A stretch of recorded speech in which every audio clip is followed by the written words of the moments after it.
인간은 누구나 다 하나님의 창조함을 받은 존재입니다. 우리가 이 땅에서 70년, 80년 또는 100년을 산다고 할지라도 하나님의 지으심을 받아 이 땅에 살아가는 것뿐이요, 또 그렇다고 해서 70년, 80년, 100년을 살고서 우리의 인생이 끝나는 것이 아니고 우리는 영원을 사는 존재들입니다. 하나님을 모시고 하나님과 함께 사는 존재로 창조되었다고 하는 것이죠.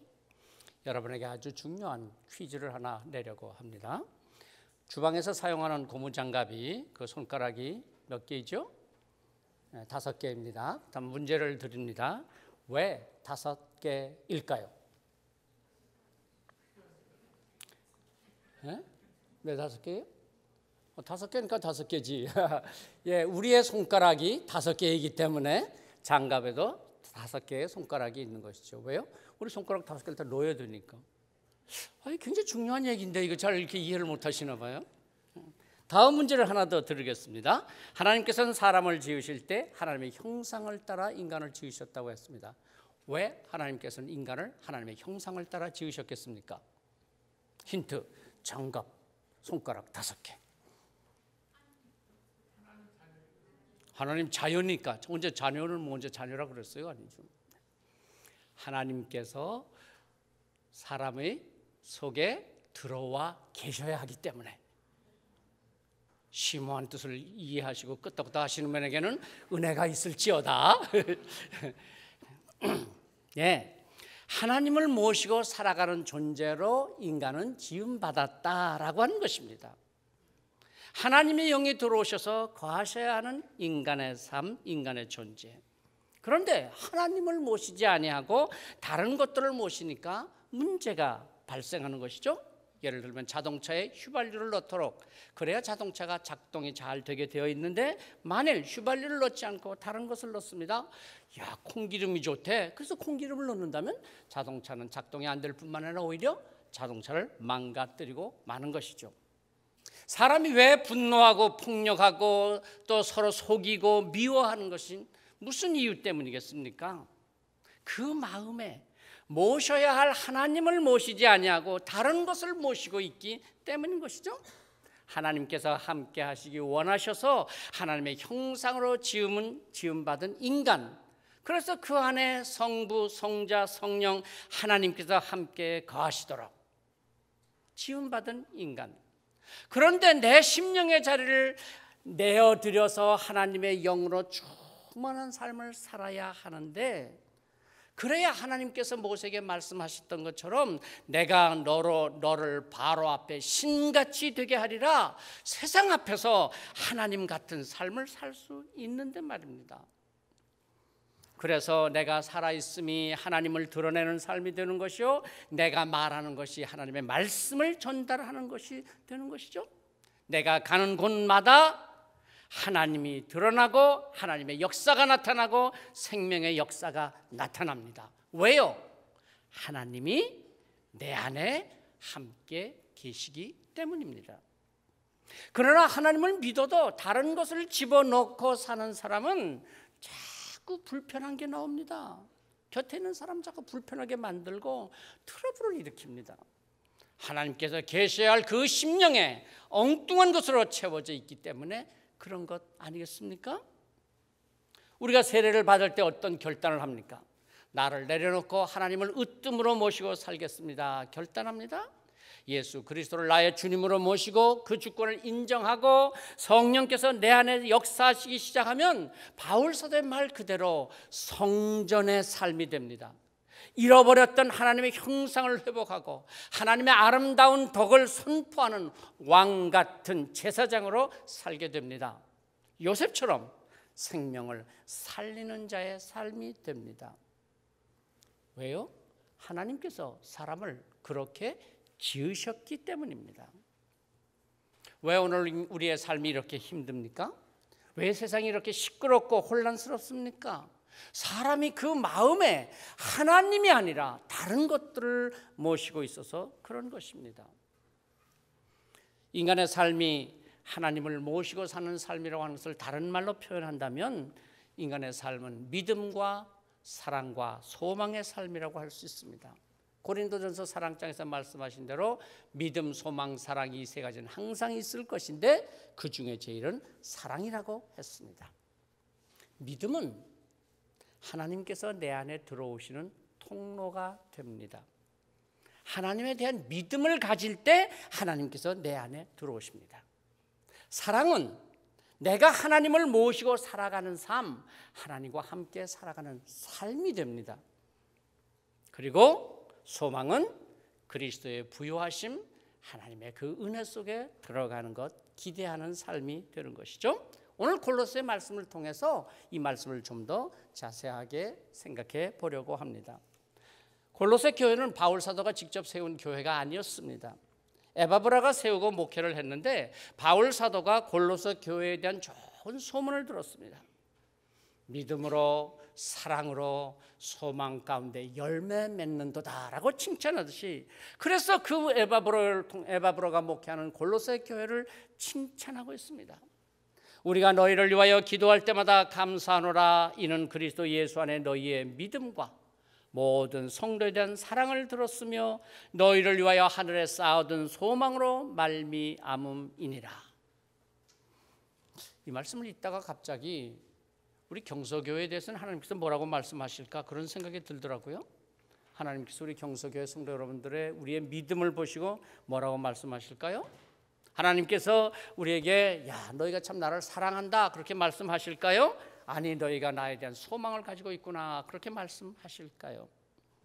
정말 내가 하나님을 모시고 살아가는 하나님의 성전인가? 아니 불필요하고 쓸데없는 것들, 쓰레기 같은 것들로 가득 채워놓고는 그래서 필요할 때 하나님 필요할 때 그저 하나님 잠깐만 오세요 한쪽 구석 치우고, 마치 갑자기 손님이 온다 그러면 집안에 널려줬던 것 이방 저방 한꺼번에 다 갖다 몰아놓고 잠깐 피워놓고 어서 오세요 그러듯이 주님을 모시고 살아가는 삶, 아니 정말 하나님을 이용하는 삶은 아닌가 생각하게 됩니다. 칭찬을 들었던 골로새 교회의 세 가지 모습, 믿음, 소망, 사랑, 이것은 우리가 가져야 될 믿음 생활의 기본적인 요소입니다. 첫 번째 믿음. 믿음을 뭐라고 말씀드렸죠? 믿음은 하나님께서 내게로 들어오시는 통로라고 했습니다. 예수 그리스도를 나의 주님으로 모시는 것이죠. 내가 예수님을 모셔드린다는 것을 강조할 때 뭐라 그럽니까? 우리가 믿음이라고 합니다. 예수님께서 나를 찾아오셨다는 것을 강조할 때는 은혜라고 말합니다. 예를 들면 우리가 은혜로 구원받았다 그런 말을 하는 것은 하나님께서 나를 찾아오셨다는 것을 강조하는 것입니다.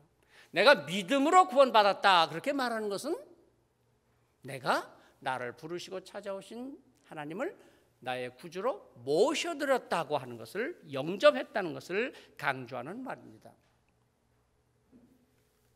요한일서 5장 12절 13절 말씀은 이렇게 말씀합니다. 아들이 있는 자에게는 생명이 있고 아들이 없는 자에게는 생명이 없느니라. 아들이 있는 자, 아들의 이름을 믿는 너희에게 이 편지를 쓴다고 하면서 아들이 있는 자에게는 생명이 있고 아들이 없는 자에게는 생명이 없다, 죽었다는 것입니다. 다시 말해서 예수 그리스도를 모신 삶은 살아있는 삶이요, 모시지 못한 삶은 죽은 삶이라는 것입니다. 자, 예를 들면 보십시오. 우리가 사과 씨를 심으면 거기서는 사과 열매가, 사과나무가 자라서 사과 열매가 맺습니다. 수박 씨를 심으면 수박이 열매 맺을 것입니다. 예수 그리스도를 내 마음에 모시고 내 마음에 심으면 예수 그리스도가 내 삶을 통해 나타납니다. 바로 이 씨를 심는 과정, 이것을 믿음이라고 합니다. 그러므로 믿음은 하나님의 생명이 내 안에 자리 잡기 시작하는 출발점입니다. 예수 그리스도를 나의 구주로 믿고 고백하는 것, 그것이 바로 내 마음밭에 예수 그리스도, 예수님을 씨앗으로 심는 것이죠. 이제는 내 마음대로 살지 아니하고 예수님의 말씀대로 살겠습니다. 이제는 세상을 따라서 살지 아니하고 예수 그리스도를 따라서 살겠습니다. 이제는 세상이 주는 양식으로 살지 아니하고 하나님께서 공급하시는 양식으로 삼겠습니다. 그것이 바로 결단입니다. 그러면서 이 믿음이 계속 성장해 가는 것이죠. 그리고 마침내 열매를 맺는 것입니다. 어떤 열매를 맺겠습니까? 말씀드린 대로 사과를 심었으면 사과가 맺힌 것이요, 수박을 심었으면 수박이 맺히는 것처럼 예수 그리스도를 심었다면 바른 믿음이었다면 나의 삶에 예수 그리스도가 나타납니다. 그래서 우리가 믿음을 키운다, 우리의 믿음이 성장한다고 하는 것은 하나님의 말씀을 듣고 하나님의 그 원칙을 따라서 그 마음에 새기며 살아가는 삶인 것입니다. 로마서 10장 14절에 이렇게 말씀하죠. 그런즉 그들이 믿지 아니하는 자를 어찌 부르리요, 듣지도 못한 이를 어찌 믿으리요, 전파하는 자가 없으면 어찌 들으리요. 말씀을 부르고 전파하고 듣고, 그래서 믿음이 자라가는 것입니다. 말씀을 듣고 또 듣고 자꾸 듣고 보고 접함으로써 우리의 믿음이 자라간다는 것이죠. 그래서 말씀은 자주 들어야 합니다. 우리가 보고 듣고 접하는 것이 무엇냐에 따라서 우리의 내면 세계가 지배를 받게 됩니다. 여러분, 사람의 얼굴을 보면 대략 그가 어떻게 살았는지, 어떤 마음을 갖고 있는지 그죠? 조금은 우리가 짐작할 수 있지 않습니까? 사실 여러분들이 한 주간 동안 어떻게 사셨는지 어쩌면 여러분의 얼굴에 그 영적 상태가 드러나는 것입니다. 소위 요즘 젊은이들이 흔히 쓰는 말, 아우라라는 말이 있잖아요. 아우라라는 말 아세요? 예술 작품에서 함부로 흉내낼 수 없는 그 어떤 고고한 분위기, 품이 있는 그런 인상을 말하는 것이죠. 사람이 한평생을 살아오면서 그 삶이 풍기는 영적 아우라가 있습니다. 뭐 근엄하고 뭐 성질이 좀 괴팍해서 그래서 아우라가 있는 것이 아니라 조용하고 약해 보이는 듯 하지만은 그러나 그만이 갖고 있는 아우라, 무시할 수 없는 영적 능력, 영적 아우라가 있습니다. 평생 예수 믿었으면서도 그 얼굴에서, 그 삶에서 예수님의 모습이 전혀 드러나지 않을 수도 있습니다. 왜 그래요? 믿노라고 하면서도 예수님을 모시지 않고 살았기에 그에게 그런 영적 아우라가 없어요. 채워진 것이 그 속에 없으니까. 어쩌면 탐욕으로 가득 찼길래 그 얼굴에는 탐욕이 드러나고, 늘 분노의 마음을 갖고 있었길래 그 얼굴은 분노로 드러날 수 있는 것이죠. 그런가 하면은 어딘지 모르지만은 사랑이 배어나오고 얼굴에서 그 은혜가 풍겨나오고 편안함이 드러나는 그런 분들이 있습니다. 사람이 첫인상을 결정짓는데 얼마가 시간이 걸린다고 그랬죠? 지난주에 오후 예배 때 우리 장 목사님이 그러는데 0.2초? 며칠 걸린다 그러더라고요. 그럼요, 첫인상도 참 중요합니다. 그런데 더 중요한 것은 첫인상 이후에 함께 지내면서 평범한 때, 늘 접하고 만났을 때 어떤 모습인가가 더 중요합니다. 첫인상은 참 좋았는데 만날수록 저 사람은 첫인상하고 너무 다르네? 이렇게 되면 어찌 되겠어요? 지난번 성서신학원에서 처음 만나는 중국 목사님들과 한 주간을 지나면서 매일 몇 시간씩 말씀을 나누는데, 첫날 만났을 때 그 얼굴, 그 모습과 끝나는 마지막 날의 그 얼굴의 모습들이 너무 다르더라고요. 저도 처음 만남이니까 첫 시간에는 긴장하고 저 목사님들도 굉장히 경직된 그런 분위기였습니다. 어떤 목사님은 교수 테스트 하나 한다는 듯이 막 질문을 하기도 하더라고요. 그런데 금요일이 되니까 그 얼굴이 다 밝아지고 환해졌습니다. 왜요? 좀 짧은 시간이긴 했지만 그래도 말씀을 함께 나누면서 말씀으로 감동을 받고 말씀을 듣고 말씀을 깨닫고 그 능력이 그 얼굴에 나타나는 것이죠. 자꾸 듣고 마음에 새기면 사람은 바뀌게 되어 있습니다. 그런데 우리가 늘 보고 듣고 접하는 것들이 무엇입니까? 아니, 오늘 우리의 문화가 어떤 문화들입니까? 여러분, 깨끗한 집에다 가서는 돼지 한 마리를 집어넣어서 며칠 놨다고 생각해 보세요. 그 방 안이 어떤 꼴이 되겠습니까? 다 뒤집어 놓고 다 엉망진창이 되겠죠. 그런데 그 집에 청소하는 사람을 보내놓으면 어떻게 변합니까? 하루 이틀 청소하면 말끔하고 깨끗하게 만들어 놓을 것입니다. 그 내면에 무엇이 있느냐에 따라서 전혀 달라집니다. 아담과 하와를 보세요. 에덴 동산이라고 하는 최상의 환경, 정말 부족함이 없었던 그곳을 죄악의 속으로 만들어 놓았습니다. 그러나 요셉을 생각해 보세요. 저는 정말 상처받고 아픔이 많았던 사람 아닙니까? 형들에게 배신당했죠. 종으로 팔려갔죠. 그나마 종으로서 주인에게 충성을 다 했지만은 억울하게 감옥살이를 했죠. 도움을 주었던 사람이 나를 기억해 줄 줄 알았는데 잊혀짐을 당했죠. 아담과 하와의 삶의 환경과는 정반대적인 삶이었습니다. 그런데 그 환경이, 그 억울함이 오히려 요셉을 총리로 세우는 환경이 되었습니다. 여러분, 오늘 우리의 삶의 환경이 문제라고요? 주변 사람들이 문제일까요? 아니요. 내가 누구인가? 내 안에 누가 계시는가? 내 안을 나를 채우고 있는 것이 무엇이냐에 따라서 우리의 환경도 여건도 넉넉하게 이겨내고 넘어갈 수가 있는 것입니다. 믿음은 내 안에 예수 그리스도가 들어오시는 통로입니다.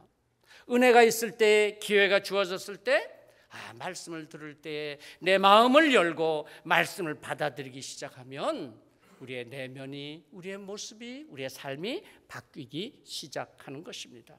아니, 때로 시간은 좀 걸릴지 모르지만 표정이 달라지고 말투가 달라지고 생각이 달라지고 감정을 표현하는 방법이 달라지고 모든 것이 달라집니다. 인간관계도 달라지고 시간을 사용하는 방법, 돈을 쓰는 곳이 달라집니다. 왜요? 그 안에 성령님께서 계시기 때문입니다. 성령께서 내 안에 더러운 것들을 깨끗이 청소하시기 때문입니다. 내가 믿음의 사람이 되면 예수님의 생명으로 변화되어서 만나는 모든 사람에게 생명을 전하며 우리의 삶 속에 생명의 역사를 나타낼 수 있습니다. 다시 말씀드립니다. 믿음은 예수님께서 내 심령에 들어오는 통로입니다. 나의 믿음을 키울 수 있는 비결이 무엇이겠습니까? 그럼요, 계속해서 예수님께서 내 안에 들어오시도록, 성령께서 내 안에 역사하시도록 말씀을 듣는 것입니다. 말씀을 공부하는 것입니다. 말씀을 깨닫는 것입니다. 지난 주간으로 13주간의 레위기 베이직 코스를 마쳤습니다. 어떤 분들은 길고 지루하게 느끼시기도 했겠지만은, 그래서 억지로 공부를 그저 오늘로서 그만하고 말까 뭐 이러면서 그래도 끝마치기도 한 분도 계실런지 모르겠어요. 그렇지만 생각해 보세요. 여러분, 약을 뭐 우리가 꼭 좋아서 먹습니까? 약이 맛있어서 먹습니까? 아니요. 그저 억지로라도 먹으면 질병이 치료되듯이 말씀도 기쁘고 재미있어서 꼭 하는 것만은 아니지 않습니까? 말씀을 듣고 접하면 그 말씀이 내 안에서 나를 변화시키고 성령께서 내 안에 들어오시는 믿음의 통로가 된다고 하는 것입니다. 물론 뭐 기쁘고 재미있게 공부하신 분도 계시죠. 뭐 어쨌든 13주간을 지나면서 보니까 여러분들의 얼굴이 변하는 모습을 보았습니다. 어떤 분들은 이제 변하는 것 같았다가 또 원래 얼굴로 금방 돌아가기도 합니다만은, 그러나 말씀을 깨닫고 듣고 기뻐하는 모습들, 레위기가 왜 필요한지 의아스럽다가 이렇게 정말 중요한 말씀인지 몰랐습니다. 기뻐하는 모습을 보았습니다. 물론 저도 함께 기뻐하며 저도 변화되어 가겠죠. 그래서 믿음이 성장하고 열매를 맺을 수 있는 것이죠. 우리의 삶이 회복되고 생명을 살리고 영적인 풍요함을 누리고 영적인 힘을 갖게 됩니다. 사랑은, 두 번째 사랑은 내가 하나님을 나의 삶에 모시는 것입니다. 삶 속에서 하나님을 살아낸다고 할까요? 말씀이 내 안에 들어와서 내 삶을 변화시키는 것이 사랑입니다. 예수님의 마음을 느끼고 예수님의 말씀을 경험하고 그리고 예수 그리스도의 풍요로움을 느끼게 되고, 그래서 사랑이 내 안에 가득 차게 되면 그 사랑이 밖으로 흘러나오게 됩니다. 그래서 주변 사람들에게 그 사랑이 나누어지는 것이죠. 만나는 사람들에게 편안함을 느끼고 말 한마디에서 힘을 주고 또 그리고 도움을 주고 위로를 주고, 그래서 자주 만나고 싶은 사람이 되는 것이죠. 왜요? 그 안에 예수 그리스도가 계시니 그 사랑이 넘쳐나기 때문입니다. 요한일서 4장 7절은 이렇게 말씀하죠. 사랑하는 자들아, 우리가 서로 사랑하자. 사랑은 하나님께 속한 것이니 사랑하는 자마다 하나님께로부터 나서 하나님을 알고 어느 때나 하나님을 본 사람이 없으되 만일 우리가 서로 사랑하면 하나님이 우리 안에 거하시고 그 사랑이 우리 안에 온전히 이루어지느니라. 여러분, 세상에서 정말 가장 힘이 있고 가장 아름다운 문장 아니겠어요? 하나님은 사랑이시다. 하나님이 우리 안에 거하시고 그의 사랑이 우리 안에서 온전히 이루어지느니라. 여러분, 답답하고 어려운 문제가 풀리지 않을 때, 그 누구의 도움으로도 도움을 받을 수도 없을 때 이 한마디 말씀으로 모든 것을 풀 수 있습니다. 하나님은 사랑이시다. 우리가 서로 사랑하면 하나님이 우리 안에 거하시고 그 사랑이 우리 안에 온전히 이루어지느니라. 하나님의 사랑이 우리 안에 거하시는 것입니다. 하나님은 사랑이시라. 하나님께서 내 안에 들어오시면 하나님의 속성이 드러나기 시작합니다. 하나님이 내 안에 거하시면 그 하나님의 속성, 사랑이 나타나게 됩니다. 나도 모르게 누군가를 사랑하게 됩니다. 이기적이고 탐욕적인 사랑이 아니라 하나님의 사랑이 흘러나오기 시작합니다. 도와주고 싶고 섬기고 싶고 배려해주고 또 기다려주고 기도해주게 됩니다. 내가 십자가를 오히려 지고 내가 손해를 보고 사랑의 성숙이 나타나는 것입니다. 왜요? 하나님의 사랑이 내 안에 있기 때문에, 하나님을 닮아서 그렇죠. 하나님께서 내 안에 계시면 내 안에서 이 하나님의 사랑이 흘러나옵니다. 가짜 사랑이 아니라 진짜 사랑이 나옵니다. 다시 말씀드립니다. 사과씨를 심으면 사과가 열리고 수박씨를 심으면 수박이 열리듯이 말입니다. 하나님이 내 안에 계시면 하나님의 사랑이 흘러나옵니다. 갈라디아서 5장 6절에 이렇게 말씀하죠. 그리스도 예수 안에서는 할례나 무할례나 효력이 없으되 사랑으로서 역사하는 믿음뿐이니라. 사랑으로서 역사하는 믿음이다.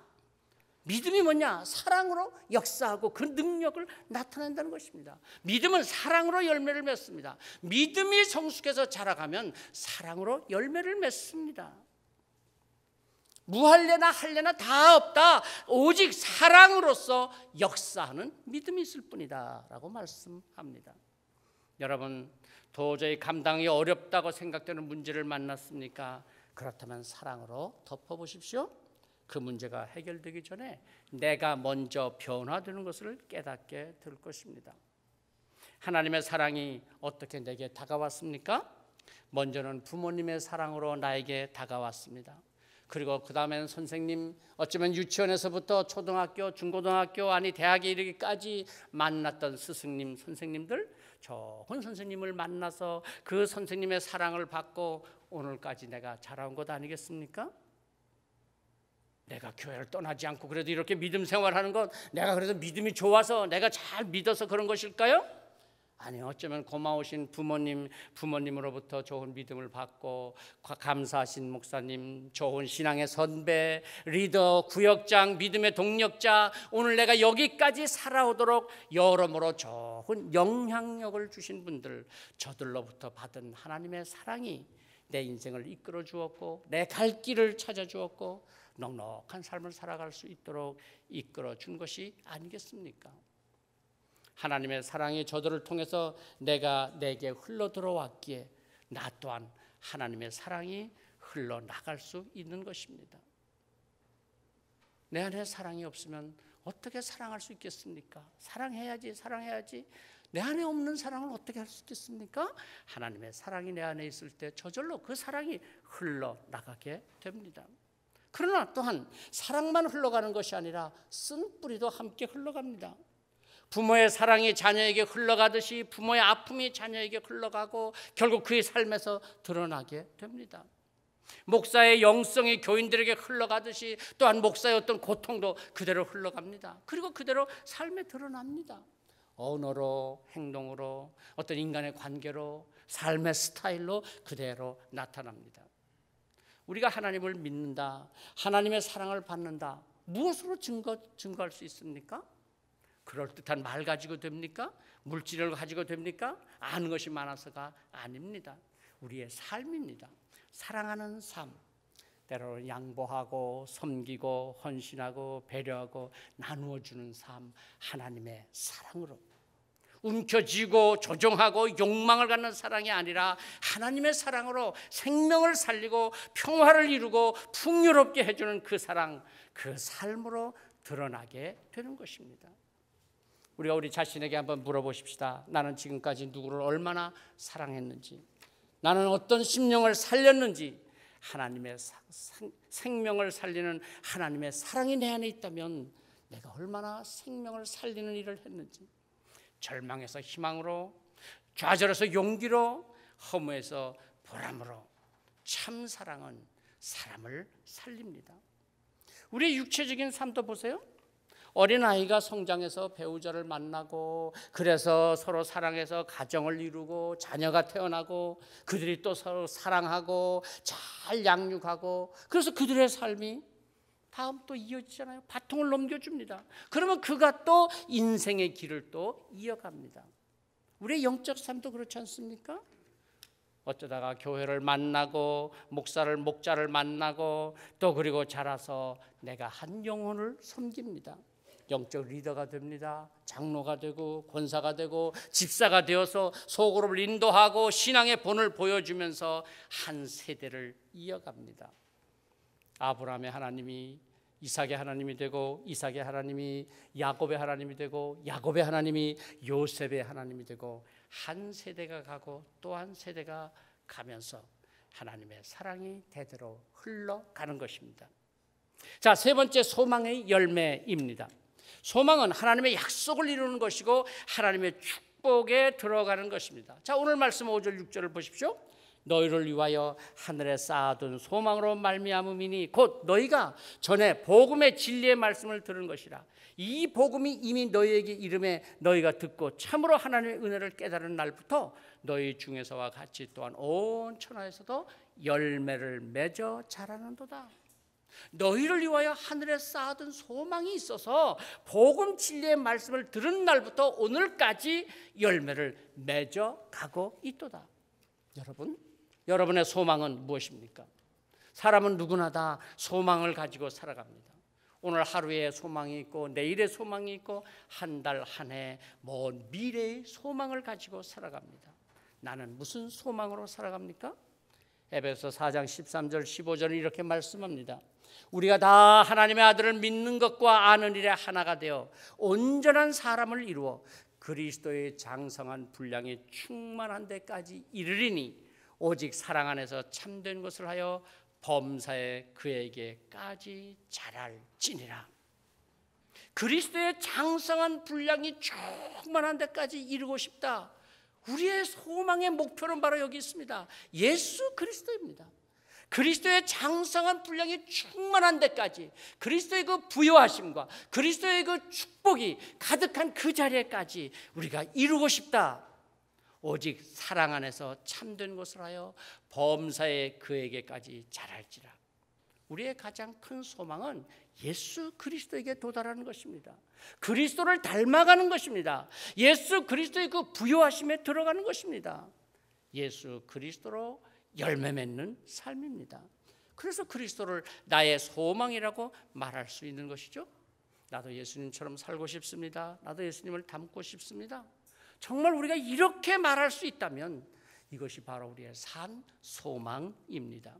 이것이 영생의 삶입니다. 믿음도 사랑도 소망도 생명력이 있기에 점점 더 성장해가고 그리고 열매를 맺습니다. 하나님 앞에서 우리 개인도 또 교회도 우리의 가정도 아름다운 성장, 풍성한 열매를 맺어서 골로새 교회처럼 칭찬받는 성도들, 칭찬받는 가정, 칭찬받는 교회가 되기를 성부와 성자와 성령의 이름으로 축복합니다. 기도하십시다. 하나님, 참으로 하나님께서 우리 인간을 하나님의 형상으로 지으시고 우리 안에 들어와 함께 거하기를 원하셨던 그 귀한 창조의 섭리를 저희가 다시 한번 기억합니다. 오늘도 믿음으로 하나님을 모실 수 있게 하시고 내 안에 거하시는 하나님의 역사가 사랑으로 열매 맺게 하시고 영원한 소망 예수 그리스도를 바라볼 수 있는 우리의 삶이 되게 하여 주시옵소서. 때로는 험하고 거친 세상, 우리 인간의 그 사악함과 어리석음, 인간 속에 들어있는 더럽고 추한 것들로 인하여서 하나님의 아름다운 세상을 망치고 있는 것을 기억하면서 다시 한번 예수 그리스도를 우리가 모시고 주님의 사랑으로 주의 그 능력으로 주님에 대한 소망을 가지고 이 세상을 변화시키는 삶, 아름답게 가꾸는 우리의 삶이 되게 하여 주시옵소서. 예수 그리스도 이름으로 기도하옵나이다. 아멘.